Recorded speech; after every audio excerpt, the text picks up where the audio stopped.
Olá, meu nome é Eduarda Vessel Dutra, sou acadêmica do 7º semestre do curso de Licenciatura em Educação Física pela Universidade Federal de Pelotas, sou membro do Núcleo de Estudos e Pesquisa em Ginástica e Infância e bolsista do projeto de extensão Brincando de Ginástica. Hoje trago como titulação do meu trabalho a reestruturação do projeto Brincando de Ginástica em tempos de isolamento social, o qual foi orientado pela professora doutora Andrize Ramires Costa.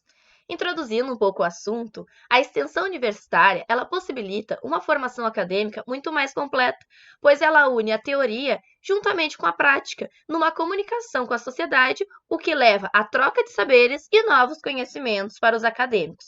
Assim, na ESEF-FPEL, pelo Núcleo de Estudos e Pesquisa em Ginástica e Infância, desenvolve-se o projeto de extensão Brincando de Ginástica, o qual tem como objetivo primordial a democratização do ensino da ginástica para a criança, juntamente em proporcionar atividades extracurriculares aos acadêmicos de educação física.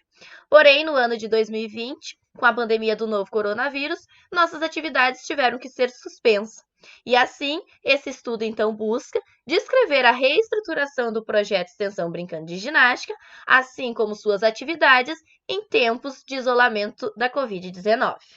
Este estudo, então, parte de uma abordagem qualitativa, de caráter descritivo, e que em tempos de normalidade, o projeto Brincando de Ginástica, ele acontecia num lugar próprio para suas aulas, na ESEF-FPEL, com aulas realizadas 2 vezes por semana, com duração de 1 hora para cada turma, era ministrada por acadêmicos do curso de Educação Física, licenciatura e bacharelado, orientados pela coordenadora do projeto, e o público que era atendido era escolares da rede municipal de Pelotas, com idade entre 6 a 12 anos de idade. Os conteúdos eram totalmente lúdicos, direcionados para o ensino da ginástica para essas faixas etárias. Primeiramente, então, para dar continuidade no projeto, foi necessária a criação de um espaço remoto, onde foi realizado reuniões semanais com os graduandos do curso de Educação Física, juntamente com a coordenadora do projeto, onde foi necessário rever os objetivos do projeto para que estes consigam se cumprir em casa,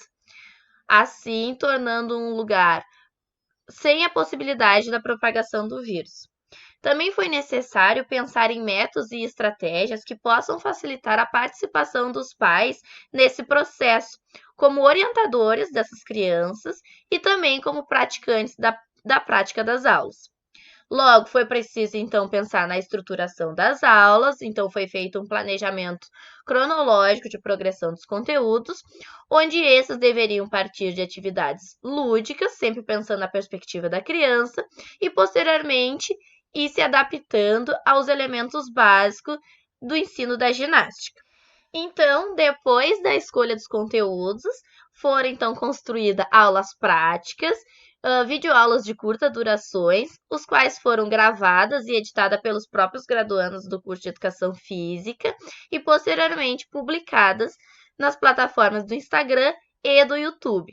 Essas plataformas foram escolhidas por serem de fácil acesso da população e assim conseguir atingir um maior número de pessoas.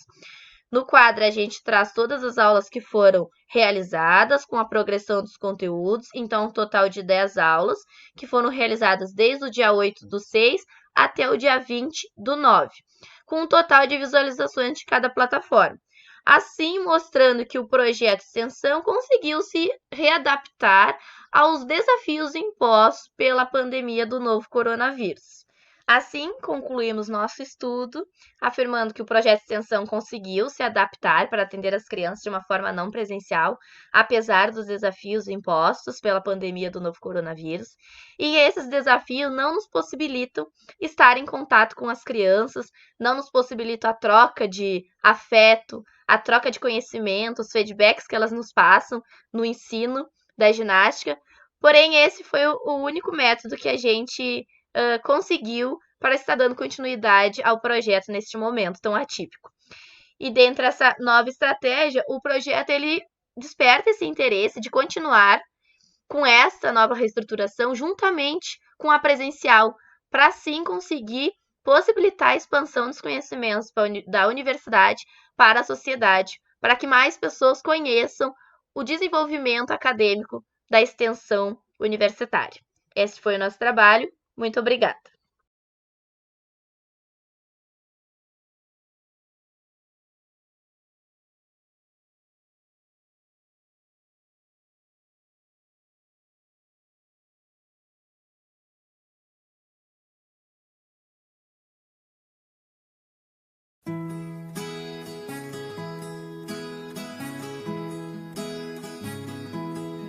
Sou Eduardo Gonçalves, graduando do 8º semestre de Medicina Veterinária, e eu vim trazer para vocês hoje um trabalho acerca do evento CardioVet Sul, Congresso de Cardiologia Veterinária da região Sul. Esse trabalho é sob orientação da professora doutora Paula Priscila Costa, e ele faz parte de uma das ações do projeto VetCor. O projeto ele tem ações de pesquisa, ensino e extensão. Na parte de extensão são realizados atendimentos no Hospital de Clínicas Veterinárias da especialidade de cardiologia veterinária. Devido à situação atípica a qual estamos vivendo, da pandemia do Covid-19, os atendimentos eletivos do hospital estão suspensos, sendo realizados apenas procedimentos emergenciais. Em função disso, tivemos que fazer uma reformulação da ideia do projeto de extensão realizado pelo grupo para poder conseguir levar à comunidade, tanto acadêmica como a comunidade em geral, um pouco mais de conhecimento nesse período tão atípico a qual estamos vivendo. Tendo isso em mente, resolvemos organizar o primeiro congresso de cardiologia veterinária da região Sul, intitulado CardioVet Sul. O evento ocorreu entre os dias 10 e 16 de agosto de 2020. Ele foi transmitido através do nosso canal no YouTube e teve a participação de 4.192 telespectadores. Destes, 3.221 graduandos de medicina veterinária de diversas instituições espalhadas por todo o país, inclusive de outros países da América do Sul, e 971 médicos veterinários atuantes no mercado de trabalho. Sendo assim, a gente conseguiu ter esse objetivo de levar tanto para a comunidade acadêmica como para a comunidade em geral esse conhecimento. Tentando quantificar um pouco o nível de conhecimento adquirido com o evento em específico, foram realizados 2 questionários. O primeiro, ele foi realizado antes da primeira palestra e o segundo ao final da última palestra. Eles tinham as mesmas perguntas e quem respondeu ao primeiro questionário, ele não teve acesso ao gabarito. Sendo assim, de uma forma imparcial, ele respondeu ao último questionário, apenas levando em consideração esse conhecimento que ele adquiriu durante as palestras. Foram 14 questões alternativas, com 4 respostas e apenas uma correta. Os assuntos pertinentes às questões foram abordados em cada uma das palestras e foram 14 questões. Destas, abordavam temas como a nutrologia, a endocrinologia, oftalmologia, a relação da nefrologia, todos esses temas relacionados ao tema principal da cardiologia. O evento em si, ele tentou trazer isso nas palestras, fazendo esse comparativo, envolvendo os outros sistemas com o sistema cardiocirculatório, para apontar as principais alterações que podem ocorrer em decorrência dessa relação. Em relação às respostas, das 14 questões, 11 delas tiveram uma porcentagem de acerto superior no segundo questionário em relação ao primeiro. Apenas na questão 2, 4 e 8, como elucidado no gráfico ao lado, ele teve um comparativo muito próximo de porcentagens, estando a da primeira palestra ligeiramente maior que a primeira, mas não variando mais do que 4%, sendo valores extremamente próximos numericamente. Com isso, a gente pode entender que o evento ele teve um grau satisfatório, uma vez que o conhecimento medido antes e depois do evento, ele teve um acréscimo. Isso também somado pelo feedback que a gente recebeu, tanto por e-mail quanto pelas redes sociais, os comentários durante a palestra. A gente percebeu que o público conseguiu aproveitar muito esse conhecimento, porque a gente contou com pessoas de renome nacional que trouxeram conteúdos excelentes que puderam ser muito bem difundidos entre o público. Sendo assim, o evento ele ocorreu conforme o esperado e teve o objetivo concretizado, que foi levar esse conhecimento tanto para a comunidade acadêmica como para a comunidade em geral. Gostaria de agradecer à Pró-Reitoria de Extensão e Cultura, o qual era bolsista na época da realização desse evento. Gostaria de agradecer à Universidade Federal de Pelotas e a organização da Semana Integrada.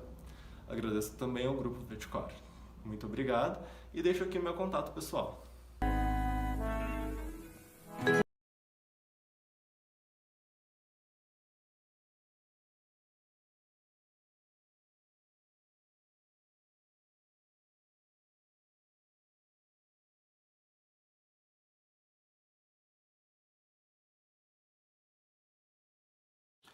Olá, meu nome é Fábio Silva Borges, sou discente do curso de Engenharia Eletrônica e de Telecomunicações da Universidade Federal de Uberlândia, campus Patos de Minas, onde atuo como apoio pedagógico no programa FIM desde a edição de 2018. Estarei apresentando para vocês o trabalho intitulado A Atuação do Programa FIM durante a Pandemia, realizado em parceria com Ellen Soares Valença Ferreira e nossa orientadora, a professora doutora Sabrina Nunes Vieira. Iniciando com uma breve introdução, o Programa Ações Formativas Integradas, ou Programa FIM, foi criado em 2015 pela Universidade Federal de Uberlândia, mas só teve início no município de Patos de Minas em agosto de 2016. O público-alvo do nosso programa são os estudantes do terceiro ano do ensino médio e egressos da rede pública de ensino, onde o projeto inclui a disponibilização de aulas presenciais das disciplinas cobradas em vestibulares e no Exame Nacional do Ensino Médio. Com a declaração da Organização Mundial da Saúde, em 11 de março, como a Covid-19 sendo uma pandemia, e a suspensão das aulas e atividades acadêmicas da UFO em 18 de março, surgiram dúvidas e incertezas quanto à continuidade do programa no município. Diante da importância do programa FIM para a comunidade, da crescente visibilidade que o programa proporciona à UFO em Patos de Minas, foi decidido que o programa FIM, em 2020, aconteceria sob novo formato, com aulas remotas e tutoria online. Dessa forma, o objetivo desse trabalho é relatar as experiências e desafios durante a realização da edição do programa FIM, bem como o impacto causado pela pandemia e o distanciamento social para as propostas do programa de extensão. A metodologia do trabalho segue uma abordagem qualitativa, onde foram analisados os depoimentos dos professores do programa, os quais relataram as experiências ao se preparar e lecionar aulas remotamente, os desafios dessa nova prática, bem como a descrição sobre a interação entre alunos e professores durante as atividades. Além disso, por meio do formulário de inscrições dos cursistas, foi possível o levantamento quanto à disponibilidade dos mesmos aos equipamentos eletrônicos e conexão com a internet, de forma a possibilitar a participação nas aulas e atividades propostas pelo programa, uma vez que o público-alvo são estudantes e egressos da rede pública de ensino. Previsto inicialmente para a modalidade presencial, as atividades da quinta edição do programa FIM, na cidade de Patos de Minas, foram iniciadas somente no dia 25 de maio de 2020, por meio da modalidade remota. Já referente ao encerramento dessa edição, segue previsto para o dia 10 de dezembro de 2020. Nas 4 edições já finalizadas do programa FIM, de 2016 e 2019, a divulgação das inscrições havia sido realizada de forma presencial nas escolas públicas do município. Já a divulgação das inscrições do programa FIM em 2020 foi realizada exclusivamente por meio das mídias sociais do programa, o que limitou, dessa forma, parte do público-alvo objeto da extensão. A edição atual do programa FIM obteve ao todo 390 cursistas inscritos, onde todos os inscritos foram dados como selecionados e incluídos na grade horária do programa. A evasão dos alunos tem sido nosso maior problema. Nessa edição de 2020, 31% dos alunos desistiram até o momento de continuarem participando das atividades. E esse número reflete claramente a realidade brasileira. Um estudo realizado pelo Ministério da Educação, em conjunto com outras organizações, aponta que apenas 45,3% dos jovens brasileiros, entre 15 e 29 anos, se dedicam exclusivamente aos estudos quando cursam o ensino médio da rede pública, afetando fortemente a permanência dos jovens em cursinhos comunitários. Ações têm sido realizadas a fim de integrar o programa à universidade. Entre as atividades desenvolvidas pelos bolsistas e voluntários do programa, visando chamar a atenção dos alunos e desacelerar a taxa de evasão dos mesmos, encontram-se as aulas interdisciplinares, tornando o ensino diferenciado e dinâmico, e de lives informativas acerca do ingresso no ensino superior. Os professores relataram que a interação dos alunos durante as aulas, no início das atividades, era reduzida. E com o passar das aulas, e dado o incentivo pelo professor à participação, notou-se que os alunos tiveram maior liberdade a sanarem as dúvidas e a questionarem os assuntos abordados durante a aula, contribuindo para o processo de aprendizagem de todos os participantes presentes virtualmente. Dessa forma, a oportunidade da troca de saberes proporciona, na prática, que ensinar e aprender são processos que necessitam de constante evolução, já que é suscetível de mudanças, onde o ambiente, os recursos e o contexto de vida desenvolvidos podem influenciar com a expressão. O programa FIM, a cada edição realizada, vem contribuindo com a comunidade. Por meio dele, foi possível oferecer um cursinho preparatório para o Enem, totalmente gratuito para a população de baixa renda, de forma a aumentar as chances dessas pessoas a ingressarem no ensino superior. Além disso, mesmo que distantes fisicamente, a extensão universitária proporcionou a aproximação da universidade com a comunidade, sendo de grande importância para os alunos, para a comunidade, para os graduandos envolvidos no programa e para a universidade como um todo. Muito obrigado.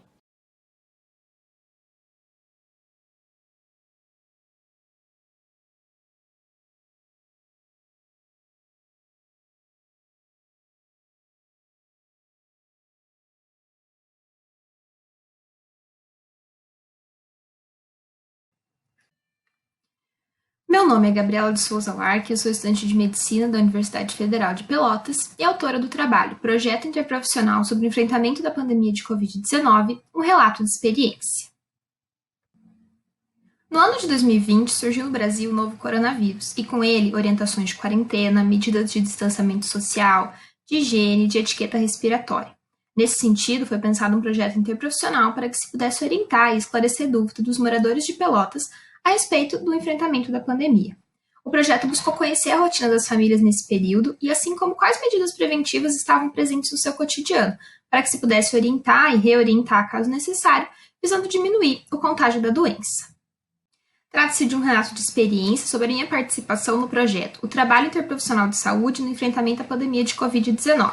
Esse projeto contou com a participação de mais de 60 estudantes e professores de 8 cursos da área da saúde, e os estudantes foram divididos em grupo para a participação no projeto. As famílias participantes foram escolhidas juntamente com os agentes comunitários de saúde da UBS de cada grupo. Durante o encontro com as famílias, de modo virtual, os estudantes procuravam conhecer a rotina das famílias, assim como quais medidas preventivas eles tinham no dia a dia, quais as dúvidas que eles tinham, e qual a percepção dessas famílias a respeito da pandemia e da necessidade de se cuidar. Posteriormente, esses casos eram discutidos com os grupos de estudantes e eram traçadas estratégias para que se pudesse auxiliar essas famílias. Durante o projeto, acompanhei 2 famílias, as quais não podem ser identificadas, por isso vou tratá-las como família A e família B. A família A tem apenas um integrante, que é do grupo de risco para a Covid-19. No entanto, essa família não cumpre as medidas de distanciamento social, de higiene e de etiqueta respiratória. E é uma questão de saúde mental muito importante, que é o medo de se contaminar com o vírus. No entanto, há um paradoxo, pois ao mesmo tempo que essa pessoa tem medo de se contaminar, ela não se cuida. Inclusive, ela relata sintomas ansiosos quando faz uso de máscara, como desmaios e falta de ar, então ela não consegue utilizar. Essa família foi reorientada sobre a necessidade de se cuidar, a importância de ter essas medidas preventivas, no entanto, se mostrou irredutível quanto à mudança de hábitos. Isso nos mostra que mesmo a posse de informações corretas não é suficiente para que as pessoas mudem os seus hábitos. Nesse sentido, com essa família, o projeto não conseguiu cumprir 100% o seu objetivo. Já com a família B, eram 3 integrantes, dos quais um deles era do grupo de risco para a Covid, e eles informaram que cumpriam todos os protocolos de saúde recomendados. Mas, no entanto, há outra questão de saúde mental, que é o sentimento de tédio por passar muito tempo em casa. Nesse sentido, é preciso reorientar as pessoas que procurem atividades de lazer dentro das suas casas. Com a família B, foi encontrado isso na jardinagem, mas também pode ser tentada a culinária, a meditação e a atividade física. Essa família também informou que eles reduziram os cuidados com o passar dos meses. Eles foram reorientados sobre a necessidade de voltar ao nível de cuidados inicial do começo da pandemia e se mostraram dispostos a fazer essa mudança. Então, com essa família, o projeto conseguiu cumprir o seu objetivo. Uma limitação do projeto foi o modo de contato, que o contato se deu apenas de modo virtual, tanto com as famílias quanto com os outros estudantes. Nesse modo de contato, o participante ele tem um pouco de dificuldade em transmitir confiança e o entrevistado, por sua vez, ele tende a omitir as informações mais pessoais porque ele não se sente confortável para falar sobre isso. Um ponto positivo foi o trabalho interprofissional. Como participaram estudantes de 8 cursos da área da saúde, isso possibilita a formação de uma equipe capacitada para enxergar as pessoas sobre diferentes aspectos. Nesse sentido, nós podemos ver uma diferença entre a interprofissionalidade e a atenção biomédica. Na interprofissionalidade, ela preza pela integralidade do cuidado com a saúde, enquanto a atenção biomédica muitas vezes está pautada apenas na medicalização.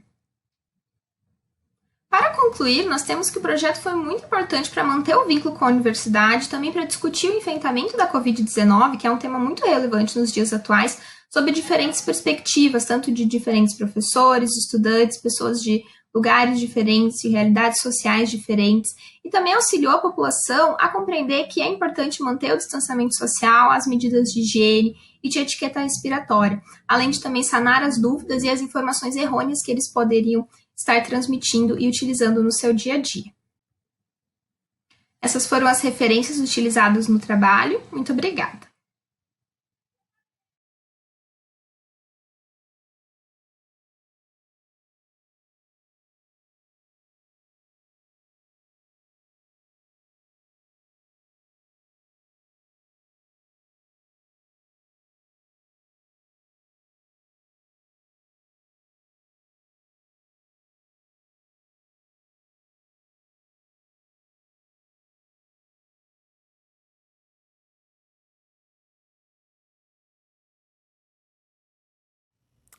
O projeto Ópera na Escola atua desde 2005, levando a música lírica para as escolas da Rede Pública de Ensino de Pelotas, Rio Grande do Sul. Devido ao período de isolamento imposto pela pandemia de Covid-19 no ano de 2020, foi necessário repensar a forma de ação do projeto para continuar trabalhando à distância e entregando seus conteúdos às escolas. Tomamos a decisão de trabalhar com conteúdos em formato de vídeo, e para tal foi necessário elaborar as faixas de acompanhamento para as cantoras ensaiarem e gravarem suas performances. Na falta dos espaços da faculdade, a solução foi transcrever as partituras em um programa de computador e trabalhar no próprio computador as faixas de acompanhamento. As cantoras gravaram suas performances em suas próprias casas e com os aparelhos que tivessem à disposição no momento. Toda a caracterização das personagens foi pensada e executada pelas próprias cantoras. Mas no dia que eu comprar, o caboclo vai sofrer, eu vou desassossegar. Seu bem querer, oh, seu bem querer, oh, ora deixa ele pra lá. Para criar mais unidade e facilitar o reconhecimento dos conteúdos do projeto pelos espectadores, foram criados elementos de identidade visual, como vinhetas de abertura e fechamento dos vídeos, e também legendas para auxiliar no entendimento tanto das músicas com texto em português, quanto nas músicas em outras línguas, colocando a sua tradução, o que torna os conteúdos mais educativos e também mais acessíveis. As vinhetas contêm as logomarcas oficiais da faculdade, do Centro de Artes e do Conservatório de Música da UFPEL, além de uma trilha sonora que, não sem motivo, é a Área da Rainha da Noite, música com a qual o projeto iniciou suas atividades em 2005. Tendo os vídeos finalizados, nós entramos em contato com a diretoria da Escola Municipal de Ensino Fundamental Independência, de Pelotas, Rio Grande do Sul, onde fomos encaminhados para o grupo de WhatsApp dos professores. 2 professoras elogiaram a nossa produção e aceitaram incluir os nossos vídeos em seu conteúdo escolar. Devido ao pouco tempo de trabalho desde que começamos a produzir esses vídeos, o envio aos alunos acabou sendo tardio, e ainda não conseguimos ter o retorno dos próprios alunos em relação a um pequeno questionário sobre conteúdos do vídeo. Essas respostas vão ser essenciais para entendermos o que ainda precisa ser melhorado nos nossos conteúdos. Estando em um período de isolamento social, foi necessário utilizar de diversas plataformas virtuais e redes sociais para se ter contato com os integrantes do projeto e também para fazer contato com os professores da Escola Independência. Utilizar esses recursos virtuais é uma maneira muito prática de projetos semelhantes ao nosso superarem o isolamento social e seguir produzindo conteúdos de extensão universitária e entregando-os à comunidade.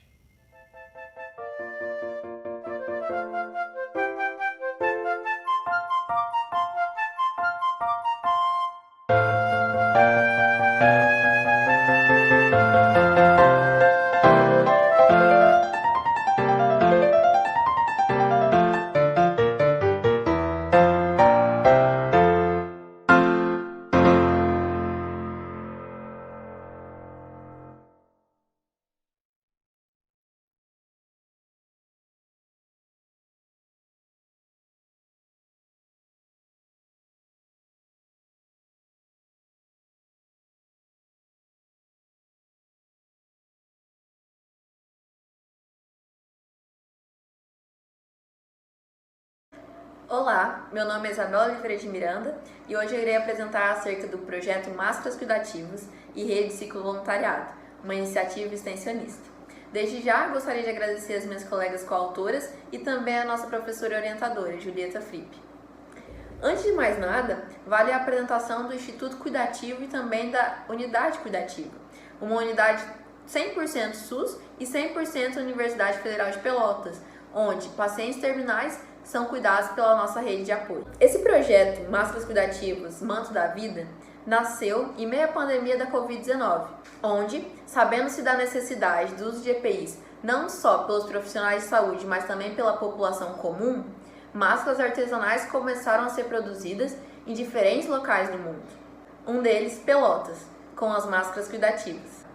Esse projeto teve como objetivo inicial juntar uma rede de mão de obra 100% voluntária para que populações vulneráveis pudessem ter acesso e também fossem educadas e informadas a respeito da importância das máscaras.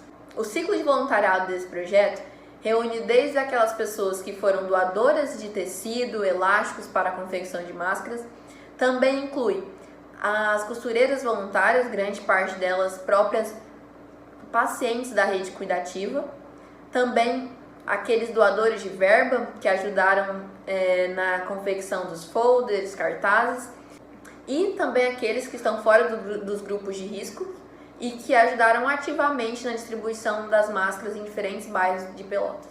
Vale ressaltar que o objetivo inicial do projeto sempre foi mascarar toda a cidade de Pelotas. Ou seja, mais de 340 mil máscaras eram o nosso objetivo inicial. Porém, hoje, com mais de 65 mil máscaras produzidas e distribuídas por essa rede solidária, nós cremos que atingimos sim o nosso objetivo, já que esse projeto foi capaz de inspirar outros projetos de distribuição de máscaras na cidade de Pelotas. Esse projeto também ganhou proporções nacionais. Aldeias no estado do Mato Grosso, na região norte do país, receberam máscaras cuidativas. Além, é claro, da consolidação do braço extensionista com a população de Pelotas, já que lideranças dos bairros e também a população firmaram um pacto com a cuidativa, não só para esse momento de pandemia, mas também para o pós-pandemia. Um evento importante desse projeto e que vale ser ressaltado é o Dia D, onde, num só dia, mais de 10 mil máscaras foram distribuídas de forma simultânea em diferentes bairros de Pelotas. Um dado importante para comprovar a relevância desse projeto é de que Pelotas foi a última cidade com mais de 200 mil habitantes a registrar óbitos pela Covid-19. Ou seja, além das políticas públicas, projetos como o das máscaras cuidativas foram capazes de achatar a curva e de impedir por um bom tempo que a nossa cidade registrasse óbitos. Ao fim, trago então essa foto de parte do muro da nossa unidade cuidativa, onde cuidar de pessoas que sofrem é a nossa prioridade. Muito obrigada.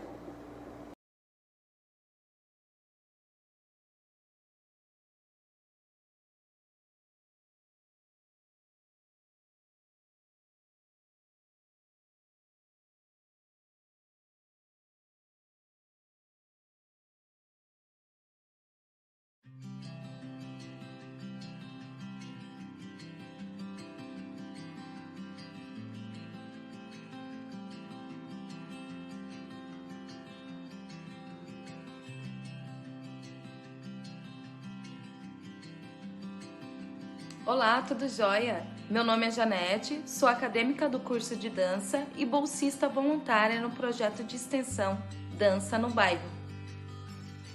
O trabalho foi desenvolvido por mim em conjunto com a coordenadora adjunta do projeto, Kátia Carvalho, e com a orientação do coordenador do projeto, professor Manuel Gildo Alves.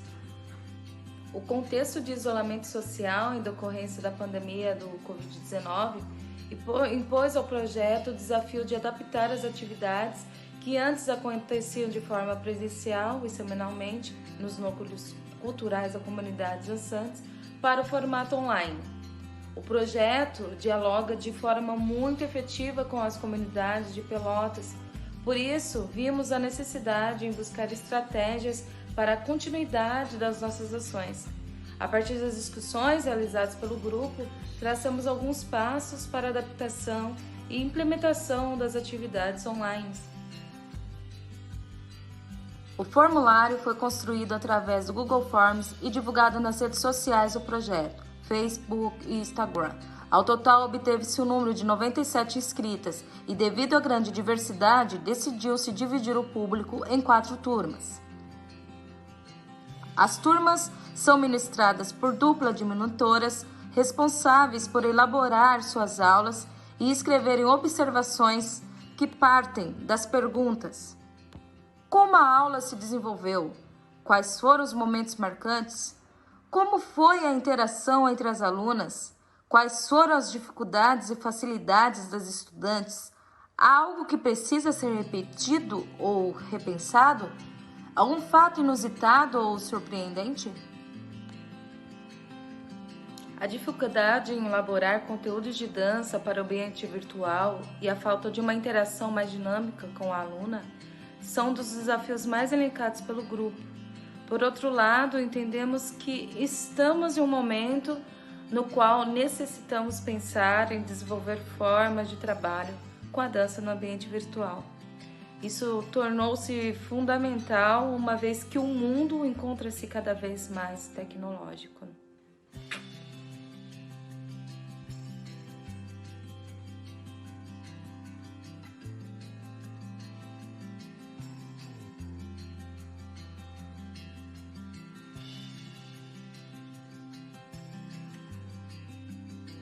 O isolamento social ocasionado pela pandemia Covid-19 influenciou significativamente as ações do projeto Dança no Bairro, tornando possível, através da internet, a continuidade do nosso trabalho junto à comunidade, porém a partir de outro modo.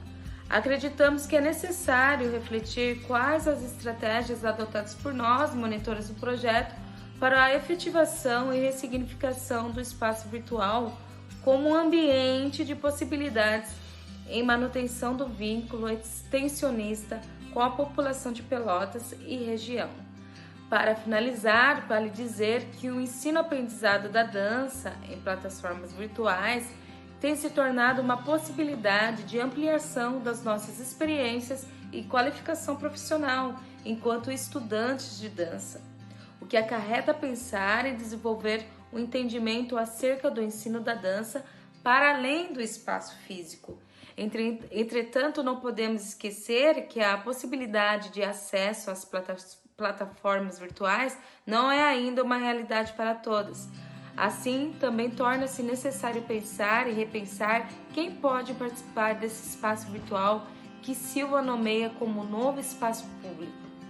Bom, finalizo por aqui, agradeço muito a oportunidade pelo espaço e tchau!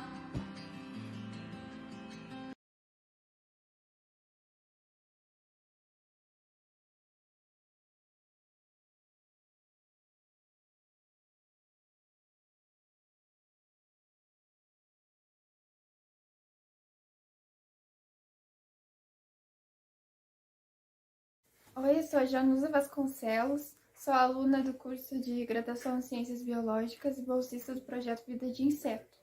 Hoje eu vim apresentar para vocês, então, o meu trabalho, que é o Projeto Vida de Inseto nas mídias sociais, uma estratégia de divulgação científica durante a pandemia, sob a orientação da professora Vera Lúcia Bobrowski.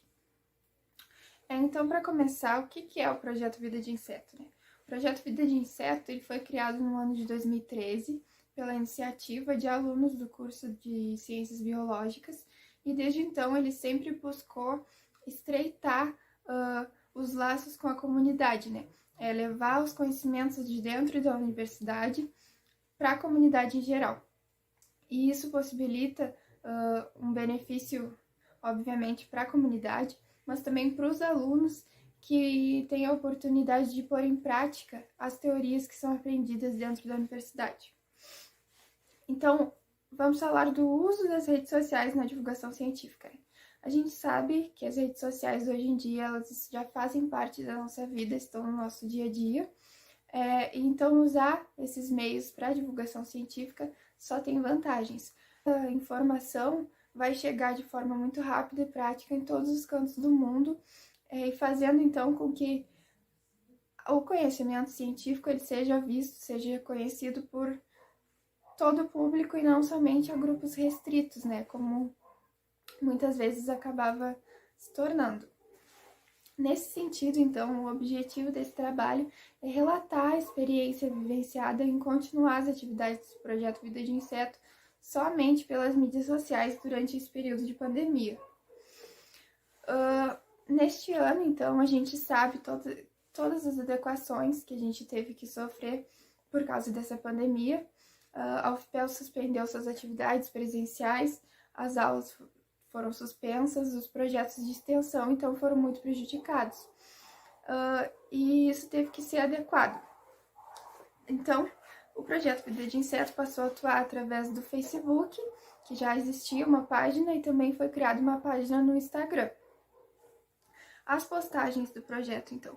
Para produzir essas postagens, sempre eram pesquisadas em fontes seguras, em fontes de sites científicos, para a gente evitar fake news, né?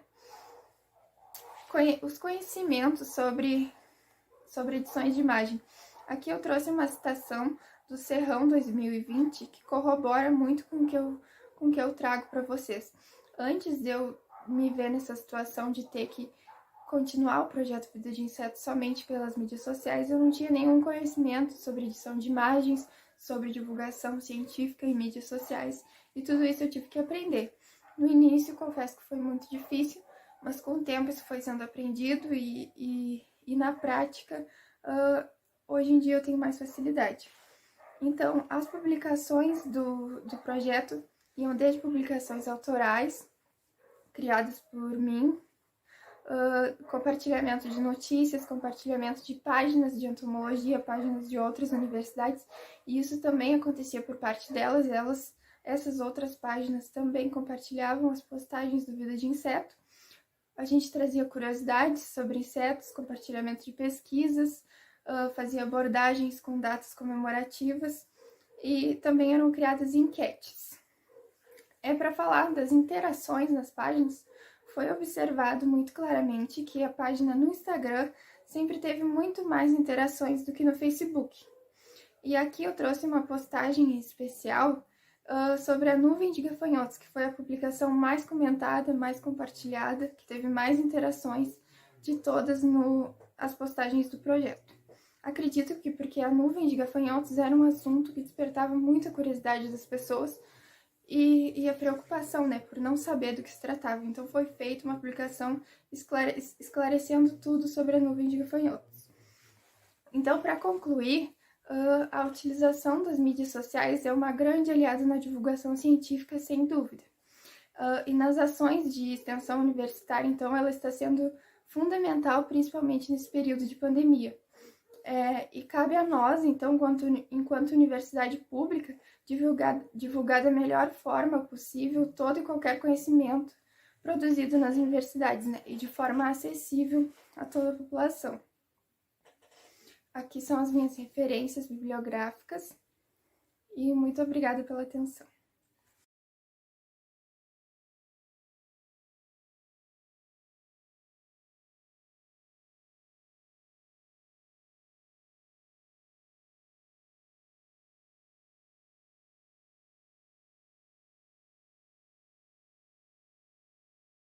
Olá, meu nome é Jéssica Alves e nesse vídeo eu vou falar sobre a utilidade ou necessidade, a ressignificação da extensão por meio das redes sociais durante a pandemia do Covid-19.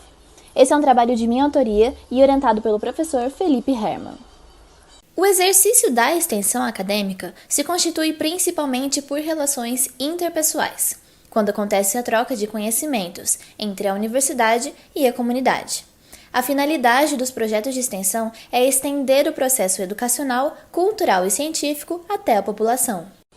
O Programa de Desenvolvimento Social dos Municípios da Zona Sul é um projeto de extensão com o objetivo de articular ações das 8 áreas da extensão com ações de ensino e pesquisa desenvolvidas pela UFPEL.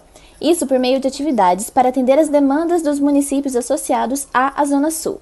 Até então, essas ações aconteciam presencialmente, mas por causa do isolamento social, elas precisaram se adaptar para acontecerem de forma virtual. As mídias sociais podem ser classificadas como um grupo de aplicações baseadas na internet que se formam sob os alicerces ideológicos e tecnológicos da web, permitindo a criação e troca de conteúdos gerados pelo usuário. Nelas podemos citar os fóruns, salas de bate-papo e videoconferências, mas as mais populares são as redes sociais. Dentre essas, o Facebook e o Instagram são as duas das que mais se destacam. Pensando nisso, o projeto utilizou tanto das mídias quanto das redes sociais como meio para sua atuação online. Para se adequar ao espaço virtual, o projeto adaptou seu nome para Desenvolvimento Social Zona Sul. Desenvolveu uma identidade visual fixa e oficial e fez a introdução para o público por meio de um post em suas plataformas, utilizando nele linguagem informal e pronomes neutros para uma comunicação mais ampla. Já a divulgação foi feita de forma interna pelos participantes do projeto e por meio de estratégias para atrair possíveis seguidores, como seguir pessoas interessadas em coisas relacionadas ao projeto. Assim, as atividades que aconteciam presencialmente foram adaptadas para o meio virtual, utilizando das ferramentas da web, como promoção de lives e realização de eventos, para trazer ao público assuntos que seguem a linha de atuação do projeto na comunidade. Os resultados que foram obtidos pela atuação online afirmam que, mesmo depois da normalização das atividades, é importante que elas continuem acontecendo nesse espaço. A página do projeto no Facebook tem cerca de 200 curtidas e seguidores, mas as 2 lives que foram promovidas somam 3.249 pessoas alcançadas. O perfil no Instagram conta com o número aproximado de curtidas que o Facebook e foi utilizado principalmente para promover essas lives. O público alcançado foi da Zona Sul para o mundo. O conteúdo gerado atingiu pessoas de diversos estados e países. Contudo, sua maior audiência ainda vem do Rio Grande do Sul, com Pelotas, Piratini e Porto Alegre liderando as visualizações. Os dados obtidos pelo Facebook mostram que o projeto teve visualizações até mesmo na Ásia e África. Em menor escala, dentro do território nacional, o público se espalha por grande parte das regiões Sul e Sudeste.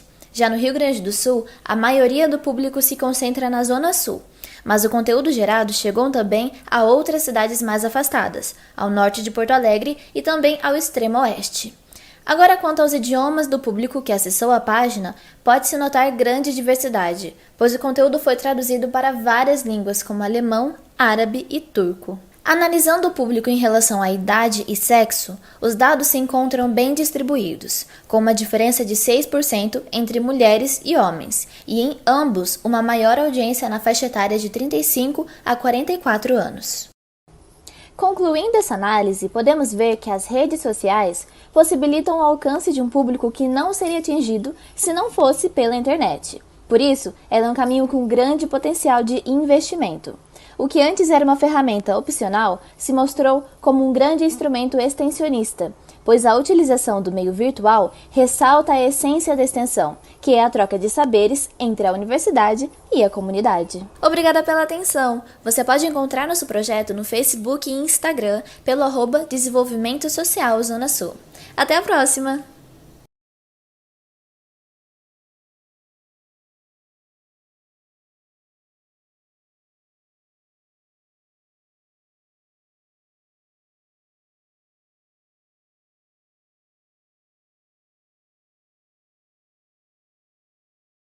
Olá, o meu nome é Júlia Henriques Costa e eu sou graduando do curso de dança em licenciatura e eu vou apresentar um trabalho que é de um projeto dos Novos Caminhos. O projeto de extensão Novos Caminhos existe desde 2007 e atende jovens e adultos com síndrome de Down e deficiência intelectual. O objetivo primordial do projeto é a inserção desses jovens em atividades de letramento, visando a inclusão qualificada na sociedade. A fundamentação teórica que sustenta o projeto está alicerçada em autores como Vygotsky e Freinet, uma vez que nosso trabalho é servir como mediadores da aprendizagem dos participantes e tornar essa aprendizagem significativa. Para essa apresentação, agregamos autores específicos do mundo da dança e do teatro que dão sustentação ao que propomos para que eles realizem. Um desses autores é Laban, 89, página 104, que nos diz: quando pensamos, tomamos consciência de que o movimento é a essência da vida e que toda forma de expressão, seja ao falar, escrever, cantar, pintar ou dançar, utiliza o movimento como veículo, vemos quanto é importante entender essa expressão externa da energia vital do interior. A expressão corporal é o movimento do corpo que fazemos com a dança. Pode ser feita através do teatro e também da dança. E no projeto unimos os dois. Teatro e dança. Ela também é importante porque expressa os sentimentos que temos dentro de nós.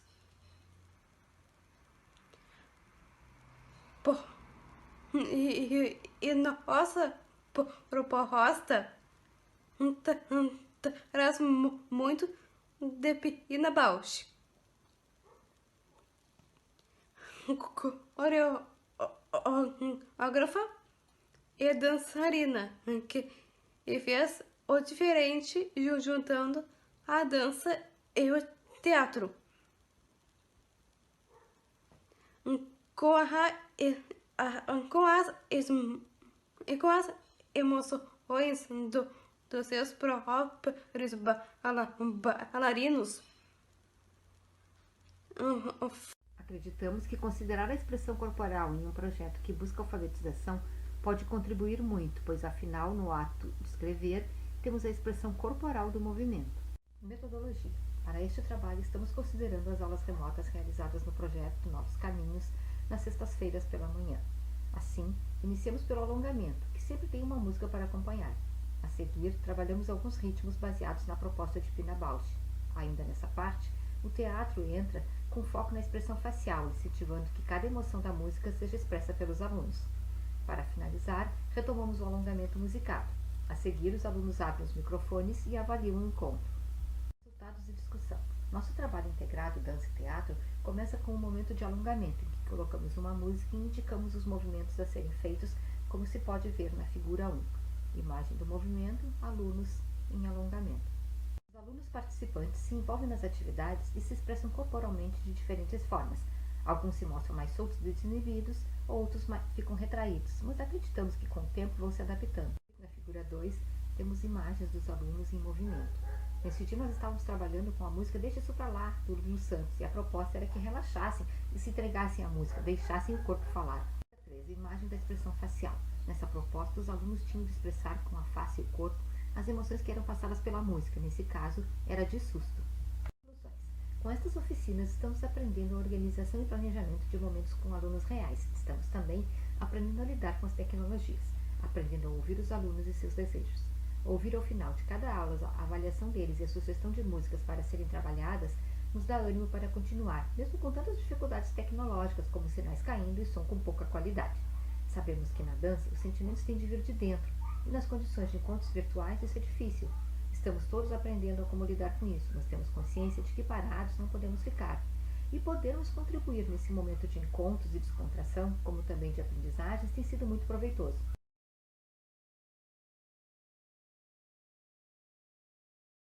Era esse então o nosso trabalho. Gratidão.